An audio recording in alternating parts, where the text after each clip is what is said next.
Hello and welcome back to Highway to Hoover, a production of SEC Extra over at D1Baseball.com. I'm your host, Joe Healy, joined as always by my good friend and co-host, Mark Etheridge. We are going to talk fall storylines today. Fall ball has started for a good chunk of the SEC, still to come for some other teams in the SEC. Of course, being the SEC does have the advantage of weather. At least most SEC schools have the advantage of weather, so you don't necessarily have to get out there and get after it in September. So we're going to talk about what we're looking for to finding more about, just kind of what's on our mind for each of the 16 SEC clubs headed into fall. We will get to all of that in just a second, but first I have to let you know that this episode of Highway to Hoover and every episode of Highway to Hoover is brought to you by Pitch Logic, the system used by players, coaches, scouts, and instructors at all levels of play, from youth leagues to the big leagues. The easy-to-use and affordable technology makes the platform accessible to every player at every level. All the metrics and features used at the highest level. See pitchlogic.com for more information. All right, Mark, before we get started on the fall storyline stuff, wanted to make sure we did a little bit of a shout out to our friends and those in Western North Carolina, East Tennessee. I don't know about you, Mark. I'm sure you've been through there, or maybe you haven't. But Asheville, North Carolina, truly one of the most beautiful places on earth. Just unfathomable destruction. It's gone. Like it's going to be a long. Like I don't want to compare natural disasters because that's not just not a good thing to do. But like it's reminiscent of some of the really awful tragedies we've had with hurricanes in the past, in terms of like this just going to take some time, and it makes it tricky because we're talking about the mountains where there's mudslides and washouts, and like that makes it even more complicated. So wanted to make sure we're shouting out, and anybody who's been affected by that, we're thinking about you. Obviously, if you can help out in any way. I know they're saying like, just be smart about how you're helping out. Don't just show up in Western North Carolina and say I'm here, because you kind of get in the way there. But Mark, I didn't know if you had anything to add. I mean, you and I are both as Gulf Coast folks. I grew up there. You're there now. Like hurricanes are no stranger to either of us. But the idea that Western North Carolina and Eastern Tennessee could get wiped out by a hurricane is nuts, and it's just so sad. It's just the power of all that water in a short amount of time. There's nowhere for it to go. Yeah. Right. And that's the part, you were, at least down here, we're really worried about the wind, but it's the surge, right? And the water that can come in at a higher level that really does, can be just as much damage. So it's just, when you think about a hurricane coming in, you're not really thinking about inland areas, and that's what we're looking at here. And it really was just a gut shot just to look at some of the devastation that people are seeing. So hat tip to all the people who are going into harm's way to salvage people and property and everything else, and try to restore our way of life. So it's just a really, really difficult thing to endure. No doubt about that. So again, thoughts are with you guys. Help if you can, do what you can. Hopefully there'll be I'll tell you what, when Asheville gets back on its feet, and I know it will, I can't wait to go back and enjoy it again, and support those local businesses and what have you. So let's move on to some baseball stuff, and hopefully maybe uplift the listeners now, especially if you've been kind of clued into that destruction there because of the hurricane. Let's talk fall storylines, Mark. So we split up the 16 teams. I took the teams in what is formerly known as the SEC East, plus I grabbed Oklahoma. Mark, you've got the former SEC West clubs plus Texas. We're just going to kind of ping pong here. I'm going to go ahead and let Mark serve. So what team do you want to talk about first, Mark? Again, for the listeners, we're just going to kind of just shoot from the hip and talk about something that we find interesting that could theoretically be gleaned from the fall. So go ahead, Mark. What do you got? Tons of interest in College Station. Michael Early, some kind of a surprise head coach coming into this. his first fall as the head coach. What do they look like, right? What stays the same? Because obviously his very programs, was very, very good under Slosh. What do they do different? Because every coach is going to have their own different ways of doing things.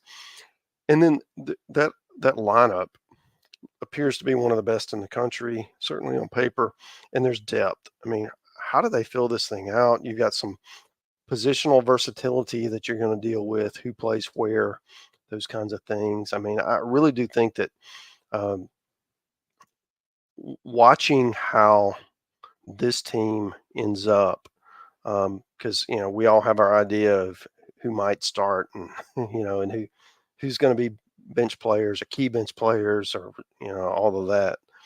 And it rarely goes the way you expect it to. And with a program like that, with so many options, it's really going to be interesting. And then the other part of that is on the mound.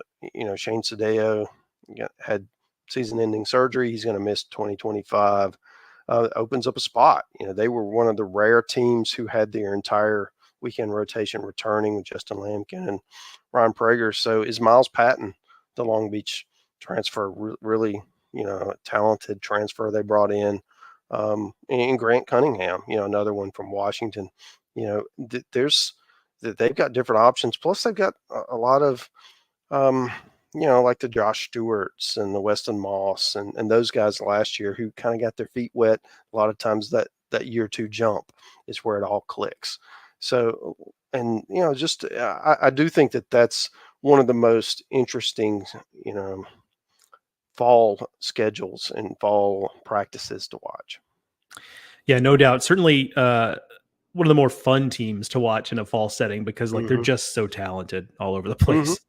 Yeah. I'm going to start on the other end of the expectations spectrum here and talk about Missouri. I saw them I bring them up and start with them because I saw them last week. I was there for a practice and a scrimmage.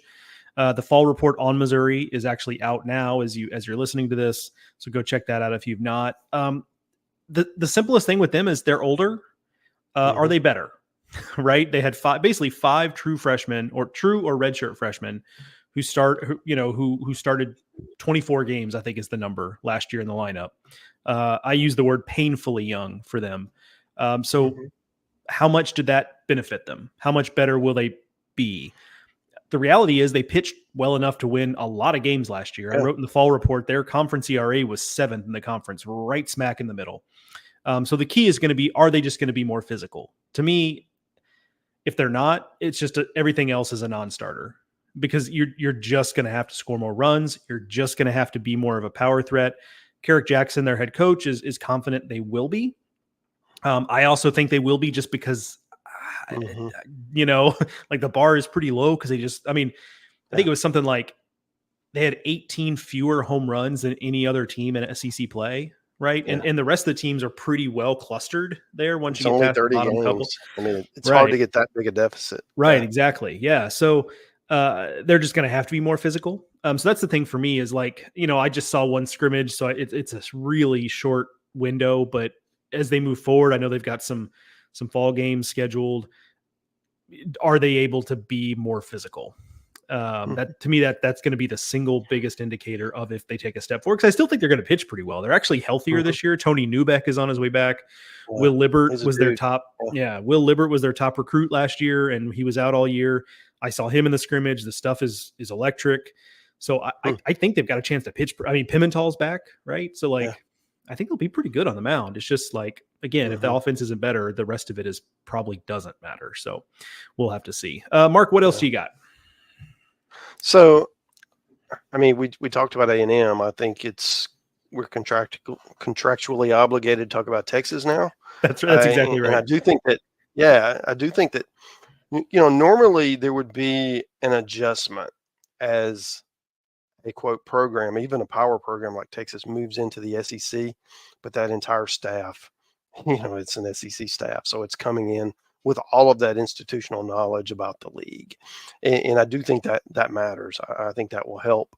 And then, they brought in some really good players. I do think that, Texas is a team, while they weren't they weren't bad last year. That they weren't an Omaha kind of team. They didn't host a regional, that kind of thing, and that's what Texas expects to do. And really, on paper, it looks like this is a club that can do that. So it's going to be fascinating to see.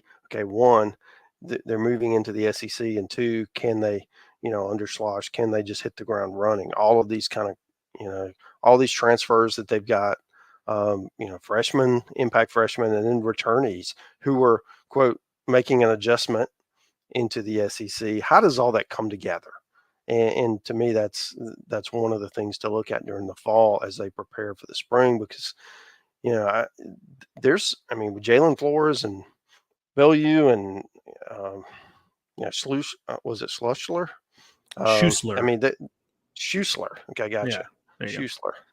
So that's a nucleus that that's going to match up pretty well, because there's not that many guys, who have three returnees, with that kind of pedigree. And that for me is one of the things I want to see is, who can come in around those guys, because you do have some proven quantities where a lot of clubs, are kind of still looking for that.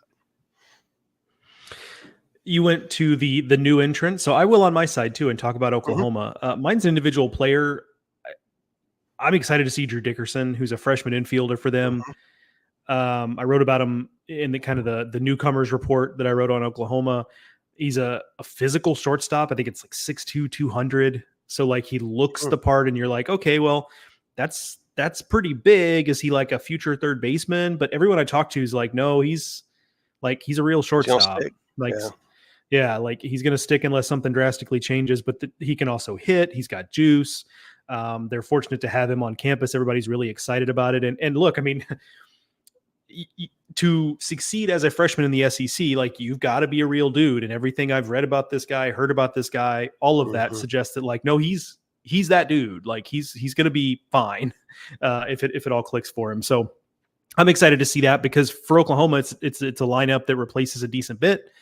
And so for them to be able to be an instant postseason kind of team, it feels like they're going to have some fresh faces be stars right out of the gate. And I think he's probably chief among them from a lineup perspective. So I'm excited to see it. Yeah.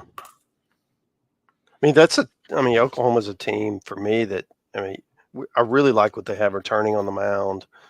You add a guy like Cam Johnson.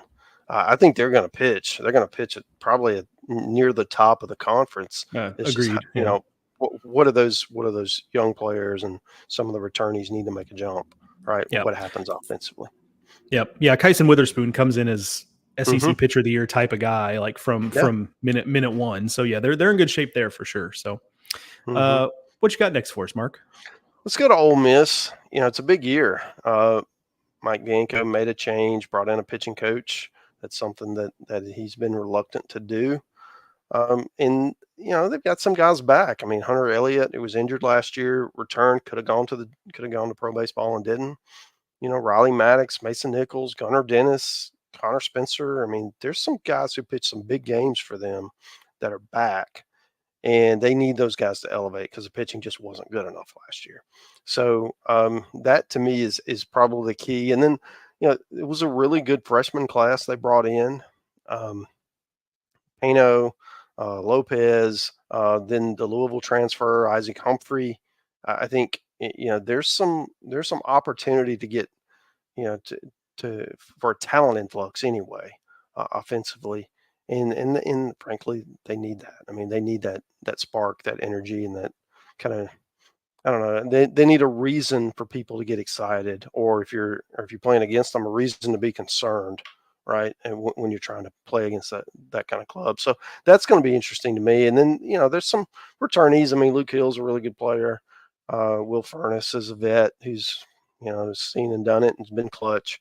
Those are some building blocks, and I do think that they've got a chance to be pretty good. I did mention Mitchell kind of hopped around a little bit and has been pretty good of late. He's got a chance to be a middle of the order kind of hitter. So what is he going to do this fall? Is he going to step in and be the 3-hole hitter or the cleanup guy, or that kind of thing? So those are really the leading storylines out of Oxford for me. Yeah, Luke Hill, a little birdie who has seen the team in Oxford already this fall, has reported that Luke Hill is looking stronger. Like he's put on some Yeah, good weight, and he looks ready to maybe impact the baseball it's a a little big year bit. for him. Yeah. Yeah, yeah, and we've said it on this show before, but I'll repeat it. Like I actually have a lot of respect for the way he performed late last year because look, early in the season, I think if certainly if you're an Ole Miss fan, you're aware of kind of the drama that surrounded him early in the year, but he got booed at Mm-hmm. Swayze. And I don't really want to relitigate what happened and who was right or wrong, but regardless, that had to suck. Like that could not Mm-hmm. have been fun. And it would have been easy for him to kind of just like curl up into the fetal position and be done with it all. But like he kept working and he was one of their better bats in SEC play. Right. So, I think he deserves a lot of credit for that. It sounds like he's worked hard in the offseason. Could be a big year for him. Certainly Ole Miss needs it, just given the struggles Mm-hmm. of the last couple of years. Yeah. I want to talk South Carolina. This is another individual player focused one. And, I saw some tweets the other day from one of the South Carolina beat writers. I believe it was Alan Cole, who was tweeting about Eli Jerzenbeck. And, Mm. He's back, was a guy who thought might get drafted this past summer and signed because, anytime you've had an injury like that, there's a temptation to be like, I just need to get to pro ball and like Right. start my career. But he's elected to come back and it was a small sample, but his freshman year 2 years ago, early on, the results were kind of up and down, but man, the stuff was electric. And Yeah. one of the fastest arms I've seen, just super Yeah. loose and whippy. And look, for South Carolina, that was a thing with them last year they had a lot of faults. There's a reason why they made a coaching change and they were just kind of average in SEC play last year. There were a lot of reasons for that, but one of them was that like, who was their guy on the mound? Like Eli Jones was pretty good. And, Roman Kimball Mm-hmm. struggled with throwing strikes and Eskew was okay at times. Right. But they didn't have anybody that could say, hey, like, we're going to put this guy on the mound on Fridays and he's going to we're going to win 75% of his starts. And that's kind of what look you the part need. on Friday. Right. Yeah. Like Jerzenbeck is that guy. Now there's questions Mm-hmm. because he's been out for the better part of 2 seasons, inexperienced, all of it. But in terms of arm talent, he's probably as good as anybody they got. And so if he's really, really good, I think it changes the complexion and changes the ceiling for South Carolina. We'll have to see, but I saw some positive tweets about it over the last week or so. So it got me excited I'm going to see them, South Carolina, later this fall, actually. So against, I believe it's College of Charleston. They're playing in Charleston. So I'm excited to see that. And, if he's in the mound, I'll be excited to kind of get my own look because, his potential is just through the roof. Yeah. Good call. So let's talk about Mississippi State. Yeah. Yeah. Mississippi State. They had, a rebound season. They were really close to hosting. But they lost a ton. It is almost all of the starters are gone. So you're looking at a really rebuilt looking team coming out this fall. So that'll be interesting to see.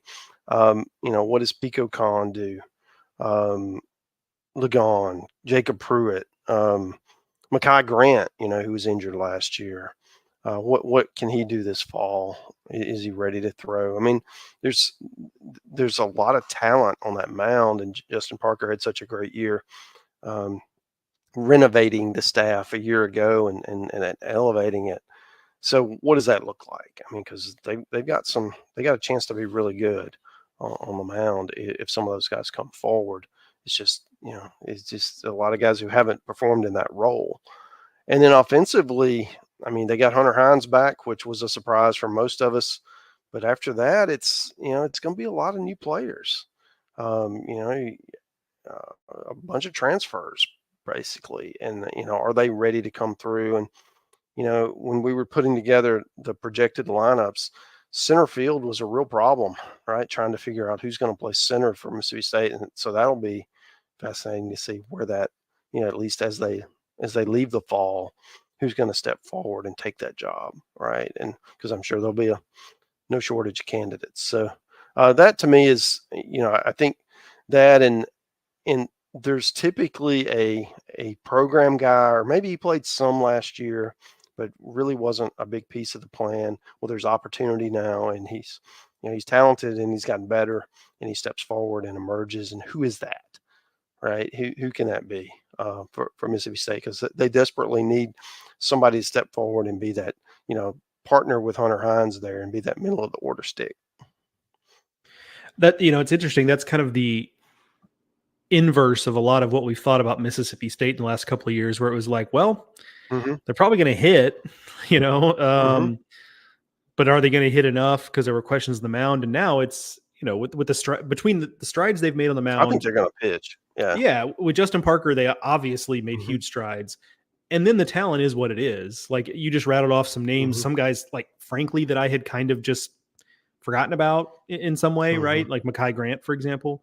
So that's interesting. I'm glad you brought that up, because that kind of makes me excited all over again to see what the deal is with them, because it's going to be a different look, but I think they're probably sneaky talented on the mound in a way that certainly I wasn't giving them credit for. So that's a good call. I'm interested in that as well.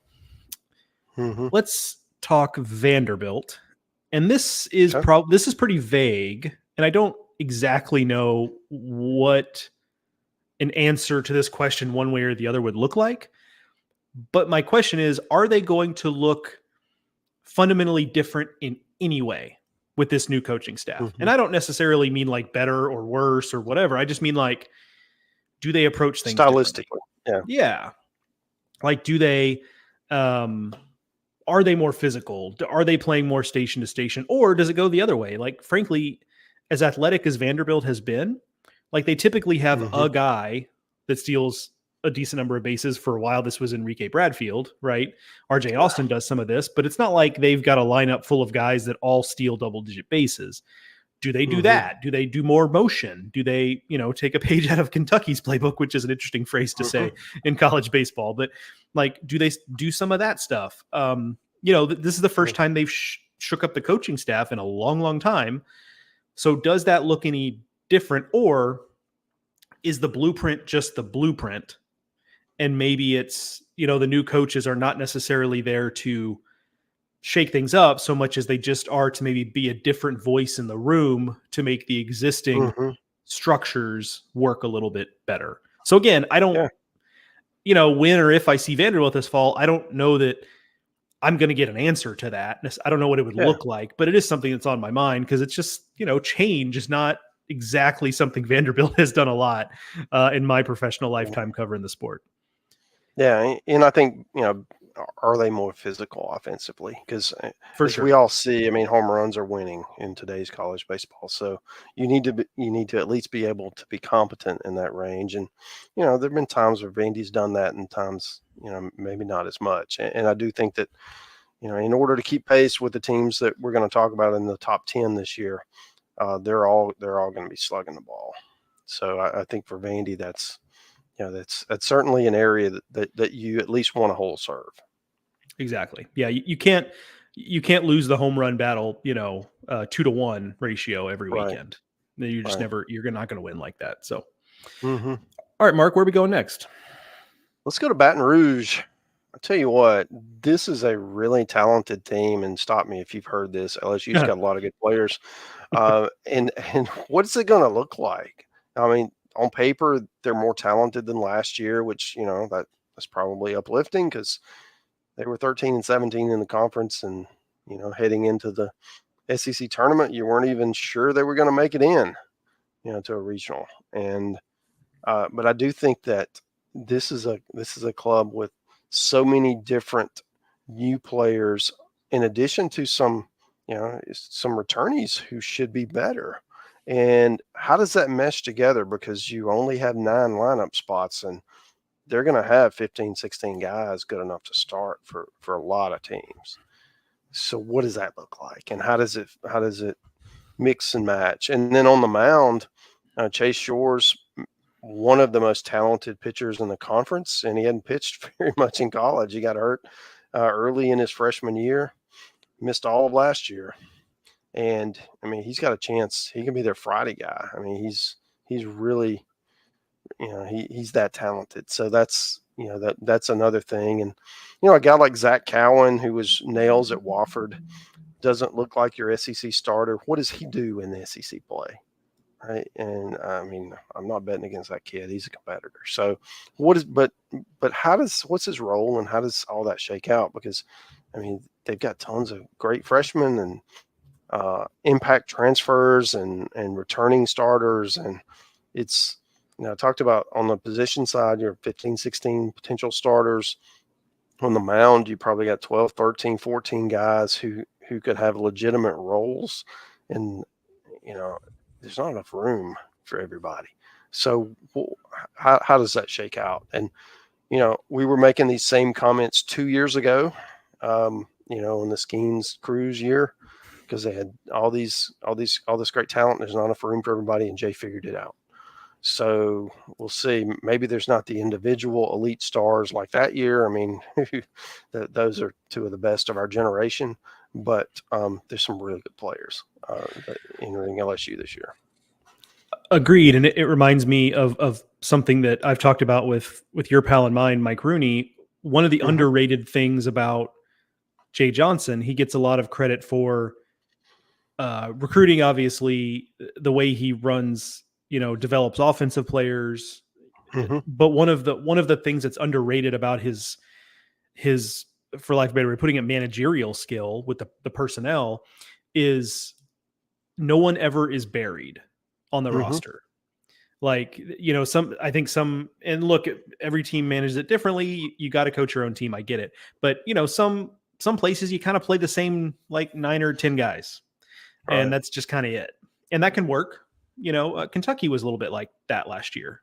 Patrick Herrera had some moments like coming off the bench, and Ty Crittenberger had a role to play, but it was mostly the same 9 guys in the lineup and a couple of, reserves there. But LSU uses the whole roster, and they'll sit a guy down for a couple weeks to work on something or give him a breather or take pressure off, whatever it is. But you'll see that player again at some point, and that can pay dividends if you've got a guy who it just takes some time. So I think it's a great point. I trust they'll figure it out, because that's just kind of what the history suggests. Speaking of teams that just kind of tend to figure things out, Tennessee, they won a national title. You may have heard that. This infield deal is just going to be so interesting. You and I have talked about it, but it bears repeating. I mean, they're going into this year with an infield that's going to include, on paper at least, Dean Curley, who really handled shortstop pretty well last year, got pushed into a situation that he probably wasn't totally ready for. Freshman shortstop in the SEC, when there was really no guarantee that he was going to play shortstop. It was looking more like, hey, this is a future third baseman for us. But he did just fine. Then you've got Andrew Fisher coming in from Ole Miss, guy who hit 20 bombs in the SEC last year.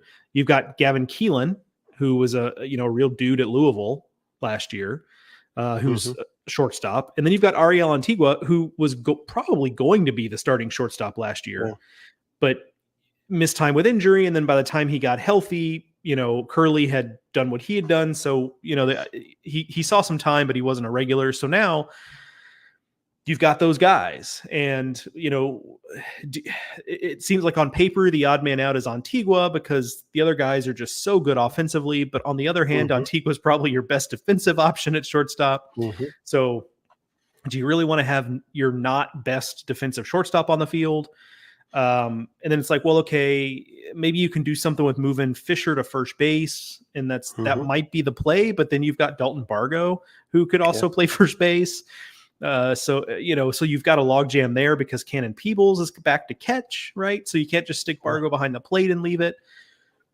It's a good problem to have, no doubt about that.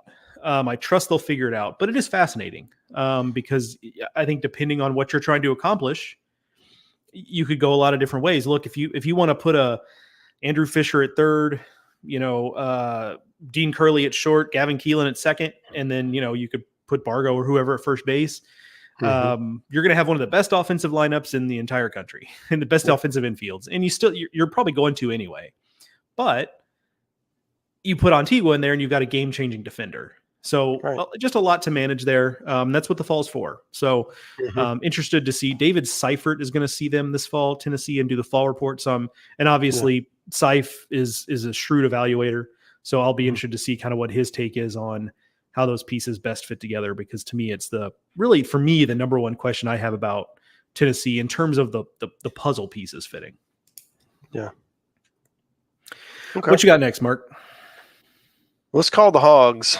I really think that, what I want to see from them, I don't have any doubts that their pitching staff is going to be elite.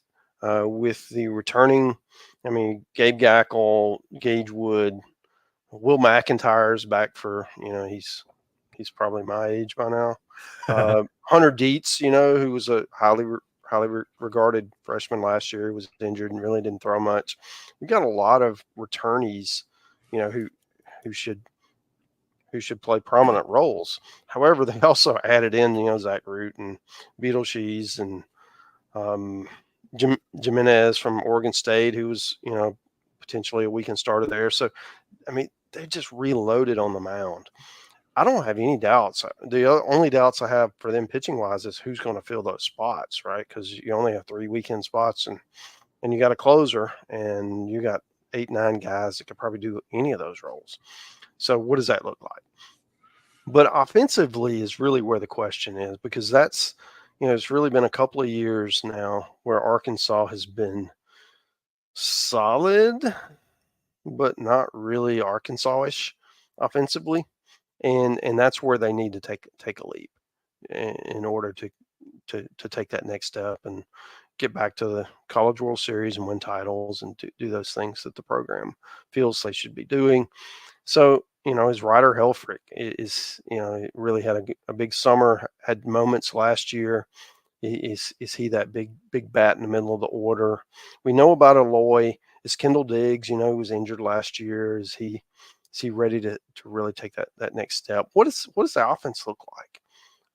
That to me, who's going to fill it out? Brent Iredale, who's a really highly recruited, junior college guy, can he step in and be, one of the top hitters? So that to me is the pitching is interesting because we love all these power arms, but I think more important for Arkansas's success in the spring is figuring out some things in the lineup this fall, specifically at the plate.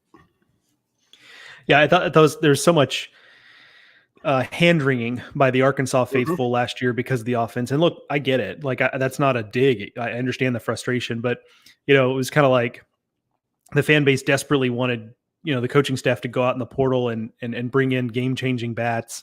And then the coaching staff was like, can I interest you in 2 more left-handers?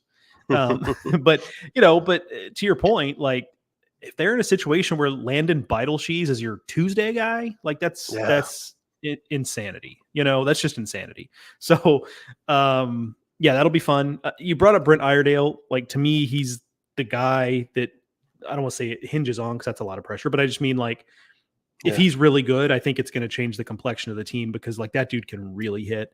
And you never know, like you and I know this well. JUCO numbers and JUCO performance can be like a coin flip. All over the like map, you just never know. But everything I've heard about this guy is like, no, this dude can really hit. So, an Australian, an Aussie. So that's also interesting there too. Missouri has one of those guys too. Caden Nicoletto, a transfer, is from Australia. So, Aussie, oi, oi, oi. I'm going to talk next about, let's go to Florida. You mentioned Chase Shores earlier. For LSU. I am similarly interested in Pierce Coppola for Florida. Came back last year, was pretty good. They were doing that thing where it's like he was literally stair stepping, like 1 inning, 2 innings, 3 innings, 4 innings with every passing start. He's an opener. Yeah. And he was pretty good over the summer. And so, it looked pretty good. But of course, we know it's different when it's like, okay, now you're a weekend guy for real. And, we need you. But certainly he's got the arm talent to be their best guy, as good as Liam Peterson is. Right. And he's really good when he's on. Right. Yeah.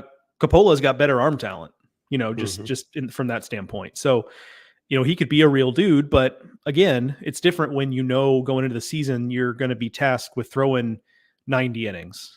And whereas last year it was kind of like, hey, whatever we get is kind of icing on the cake.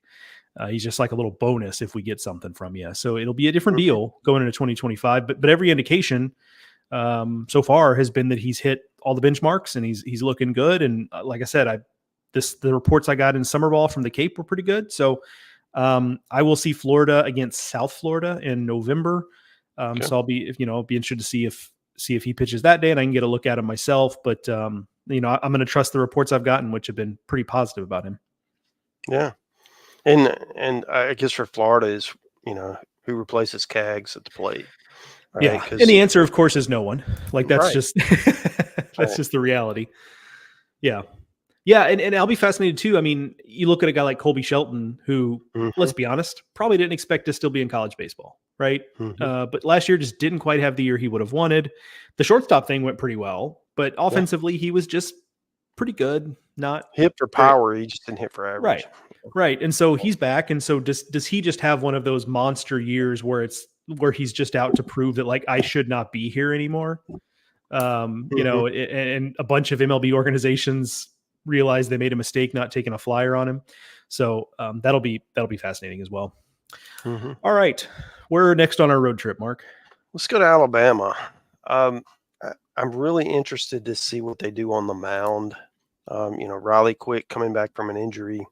Zane Adams was one of the best freshmen in the conference last year on the mound. A guy like Tyler Fay and Cade Snell, and then all these, transfers, Packy Bradley Cooney, from Campbell. Great name. Carson Osmer from Penn. What do those guys do? Can they step forward and be Aiden Vinatieri from Georgia Tech? What do they look like? Because I think, Alabama's a team that they kind of, I don't know if they ran out of pitching, but it just, at the end of the year with the injuries that they had, they didn't have enough. So how did you address that right after in year 2 under Rob Vaughn? Because I think offensively they're going to be pretty good. Keep your eye on Bryce Fowler, junior college transfer. He started his career at Southern Miss.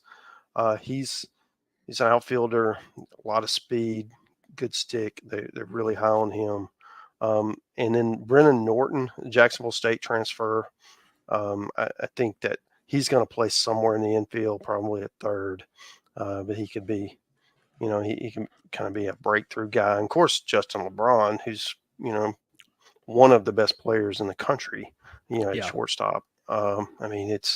They've got some pieces where if some of these others, step up around them, Alabama could pick up where they left off last year and then continue that ascension. Yeah, it's such a good. I like Justin LeBron. Maybe it's just because Alabama was just an average SEC team last year. Like he feels like somebody who's kind of easy to forget just how good he is. Oh, so smooth. Yeah, like Chris Burke, whose evaluation I trust and you trust, like thinks he could be a 1-1 candidate next year. In the 2026 draft. And that's not, look, my eyes told me he's a very good player, but you and I are not ex-major leaguers, right? So like, we just don't see the same thing.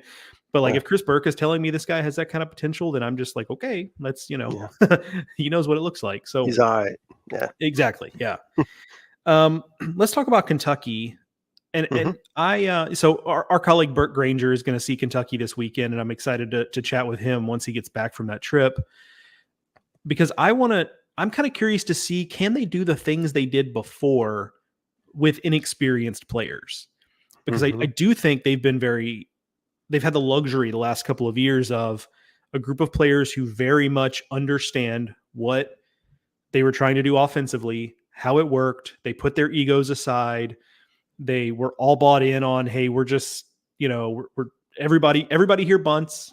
Everybody here does hit and run. Everybody here takes extra bases. Everybody does that. Now, maybe having a guy like Devin Burks back, who is kind of like the heartbeat of that whole operation, maybe that helps mitigate some of this. But I'll be curious if, I think they play Morehead State this weekend. In that exhibition, do we see botched bunts? Do we see guys get kind of caught out on stolen base attempts that just go totally awry? Do they look uncomfortable playing that way because Emilian Petre's not there anymore, and Grant Smith's Right. not there anymore, and Nolan McCarthy's not there anymore. Like, so how does that look? Because let's be real about it. Like, Kentucky asks a lot of its offensive players. It is not just a, hey, go up there and grip it and rip it. Like, Right. no, it's look at the sign, figure out what you're doing, get ready to bunt, get ready to, hit and run. You got to take because we've got a runner going. So, you can't get upset if you miss a middle fastball, because that's what we're asking you to do. All that stuff like that. That's just, they're putting a lot on their players, and it's worked beautifully for 2 years. Like, this is obviously not a criticism. I've enjoyed Kentucky's run as much as anybody, but they are asking a lot of players, and it's a pretty inexperienced group this year with a couple of exceptions. So, I'll just be interested to see if there's any sort of growing pains. Well, it requires some skill other than just, having good bat speed. Right. So, right. And I'm sure they're targeting those players, and that's who they're trying to bring in to do that. But it's always that adjustment. You were doing it wherever you were. Right. Now you're going to do it in the the highest collegiate league in the world. Yeah. It's not always easy as just taking the piece and moving it. So I do think that that's a good point. Is with all of those new players, what's Kentucky going to look like? Because you look at them on paper, and that's what we do, right? We look at the people you bring in and who you return and all of that. And they have so many questions compared to some of the other teams in the league. So they're going to be the perpetual underdog. And, the last couple of years, they've exceeded expectations tenfold. So how many times can you continue that trend? Yeah. Yeah. I'm a little bit, I want to get out in front of this because I'm a little bit, you talking made me think of this. Like, I'm a little bit concerned that, like, what if Kentucky, they're just growing pains and they're young and they go 11-19 in the SEC and they're not really in the mix for the postseason, that there's going to be some subset of people who are like, well, the last 2 years were just kind of like a weird little mirage, and like, just save it is what I'm saying. Because like, that wasn't a fluke. Like, yes, it was different, and yes, it was quirky, and some folks didn't like some of the antics and the chanting and the whatever. But like, that worked. That was not a fluke. That was a very well executed personnel plan for Kentucky over the last couple of years. So like, I can already hear people like, wanting to preemptively be critical or of Kentucky if this next season doesn't go as well. But like I said, just save it. That's kind of my take on that. Like, it was what it was. They had a really good run, and this year there might be some growing pains, and that's just kind of the reality. So next up for me is Auburn. They're a team I'm going to see coming up here in middle October, and really good freshman class coming in. I mean, this could be, the hallmark the next 3 to 4 years of great Auburn teams.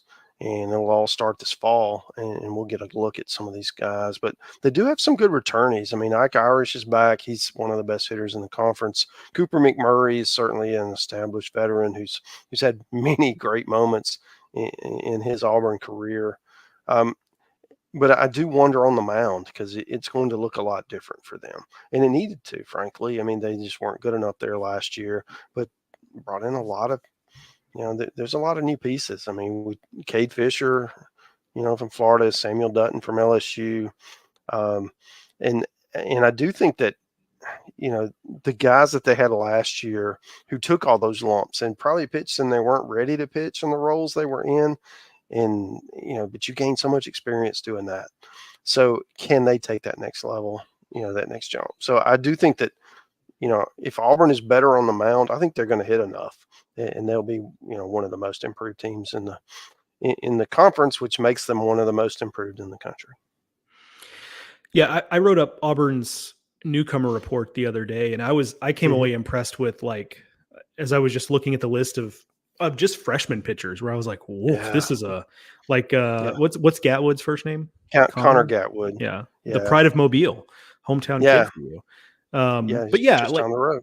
Yeah. Like, a guy who, honestly, I mean, I'm thrilled he's in the SEC and we'll get to see him, but like, probably should be in pro Mm-hmm. ball. Like most Right. times that player does not end up on campus. Right.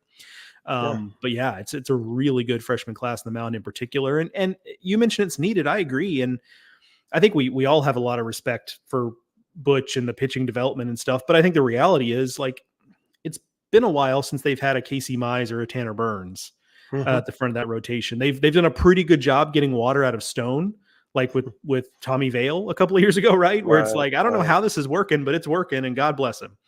But for Auburn to be its best version, like this is true of all SEC teams. Like, you want that dude, and I think there's a pretty good chance they've got the next real dude or multiple dudes on campus right now with this group. Yeah. So they're going to play Florida State in a couple weeks. So I'm really excited to see both those teams, but see how Auburn stacks up. Because if you match up pretty good with Florida State, you're going to match up good with anybody. So Florida State is fun. Serious. I think they're like, that's a national title contending team. I think Florida State's got, so that will be fun. I'm jealous that you'll be at that one. That was your last team, right, Mark? Am I math right? Yeah.